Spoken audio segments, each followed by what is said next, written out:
আপনারা জানেন কিয়ামতের দিবসে প্রত্যেকটা মানুষ উলঙ্গ অবস্থায় থাকবে।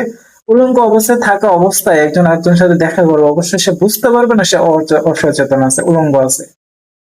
মানে আপনি বুঝতে পারতেছেন ওই দিনটা উলঙ্গ অবস্থায় প্রত্যেককে জীবিত করা হবে এবং প্রত্যেকের সামনে থাকবে, বাবা মা ভাই বোন আত্মীয় স্বজন সবার সামনে দেখা হবে, কিন্তু তারা বুঝতে পারবে না যে তারা উলঙ্গ অবস্থায় আছে।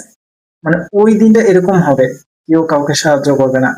সো সেই দিনের কথা চিন্তা করেন, যে পীর, যে মাওলানা, যে মুফতি, যে আল্লামা আপনাদেরকে জাহান্নামের থেকে মানে বাঁচাইয়া জান্নাতে নিয়ে যাইতেছে, একটু চিন্তা করে দেখেন জান্নাত এত সহজ না। আর কোরআনের যে বিধিবিধান দিছে সেগুলো অমান্য করলে আপনার জন্য জাহান্নাম ফরজ হয়ে গেছে, আর কোরআনে বলা হয়েছে। এগুলো কি আমরা চিন্তা করে দেখি না? সো আমাদের, আমি তারপরেও বলি আমার কথা আপনি ট্রাস্ট করার কোনো দরকার নাই। আপনি কোরআন পড়ে অ্যানালাইসিস করেন, হাদিসগুলো পড়ে চিন্তা করেন আমি যেটা বলছি। তারপরে যদি মনে হয় যে আপনি বিশ্বাস করেন কবর আযাব আছে, কবর কেন্দ্রিক আমল করা উচিত, আপনি করেন। সো ইটস ইউর ম্যাটার, এটা আমার ম্যাটার না। আমি যতটুকু জানতে পারলাম, আমার সায়েন্স যতটুকু বুঝে আমি ততটুকু আপনাদের সামনে শেয়ার করলাম।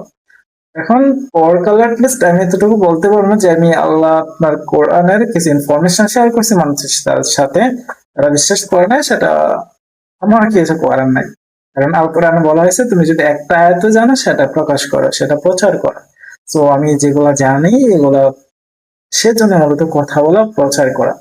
তো নেক্সট ভিডিও গুলো দেখবেন যে আরো কিছু লজিক্যাল হাদিস আছে, সেগুলো আমি শেয়ার করবো। মূলত হাদিস কেন্দ্রিক রিলিজিয়ন আমাদের রিলিজিয়াস ট্রুথটাকে, আমাদের ধর্মীয় মূল বেসটাকে নষ্ট করে দিছে।